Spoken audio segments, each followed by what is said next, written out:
সেই স্টেটা 2011 সালের দিকে 11 সালে যখন কোর্টে আসে তখন আদালত বললেন যে যেই বিচারকের বিরুদ্ধে ওনারা অভিযোগ আনছেন সেই বিচারকই তো 10 বছর থাকার কথা না, উনি তো 10 বছর এক্সটেনশন নাই, এটা তো ইনফ্র্যাকচার হয়ে গেছে এবং উনি রুলটা ডিসচার্জ করে সেটা ভ্যাকেট করেছেন। কিন্তু দুর্ভাগ্য হচ্ছে কি জানেন, যে এই মামলার রেকর্ড আর আদালতের আদেশটা পৌঁছায় নাই সেই বিচারিক আদালতে, এবং যার ফলে মামলাটি প্রায় 30 বছর ধরে বিচারাধীন হয়ে গেছে এবং সেই মামলার সকল কার্যক্রম শেষ, শুধুমাত্র আর্গুমেন্ট শুনে উনি জাজমেন্ট দেবেন তখনই কিন্তু এই ঘটনাটা ঘটেছিল। এবং দেখেন আমি কিন্তু বারবার বলছি যে কিছু কিছু মামলা যদি পুরোনো মামলা দেখবেন, এই যে এই মামলাটা বিচারকের বিরুদ্ধে তারা অভিযোগ আনলেন, বললেন যে ওনার কাছে ন্যায় বিচার পাবেন না, সেই বিচারক হয়তো রিটায়ারমেন্টেও চলে গেছেন কিন্তু তারপর হাইকোর্টে মামলাটা পড়েছিল, হাইকোর্ট ডিভিশন যে জাজমেন্ট দিয়েছেন ওইখানে ওনারা বলছেন হয়তো উনি রিটায়ারমেন্টেও চলে গেছেন কিন্তু এখনও মামলাটা পড়ে আছে।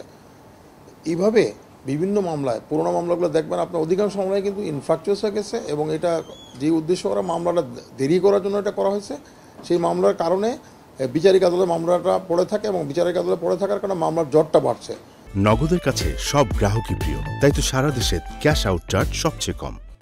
এই বিষয়গুলো বিবেচনা করে মাননীয় প্রধান বিচারপতি মহোদয়ের দৃষ্টি আকর্ষণ করা হলে উনি কিন্তু এখন পুরোনো মামলাগুলো আদালতের কার্যতালিকায় দিচ্ছেন।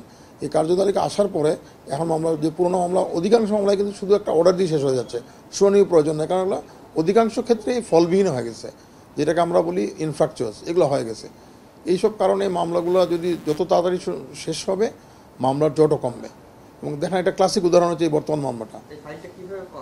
এই ফাইলটা উনি যখন আমাকে বললেন তো আমি নিজে একটা চিঠি লিখে রেজিস্ট্রার জেনারেল মহোদয়কে আমি একটা চিঠি লিখলাম, লিখে বললাম যে এই মামলাটার বিষয়ে ওনাকে, গরিব মানুষ উনি আসছেন, ওনাকে জানানোর জন্য অনুরোধ করে উনি ওনার অফিসারদেরকে বলে রেকর্ড রুম থেকে রেকর্ডটা বের করে নিয়ে আসছেন, উনি আইনে আমাদেরকে সই মোহর নকলটা উনি সরবরাহ করেছেন। তখন আমরা নিয়ে এখন বাকি ব্যবস্থা করব। আমরা ইতিমধ্যেই সলিসিটর মহোদয়কে জানিয়েছি, উনি জানাবেন ওই আদালতকে, আদালতের আদেশের কপিটা উনি জানিয়ে দিবেন।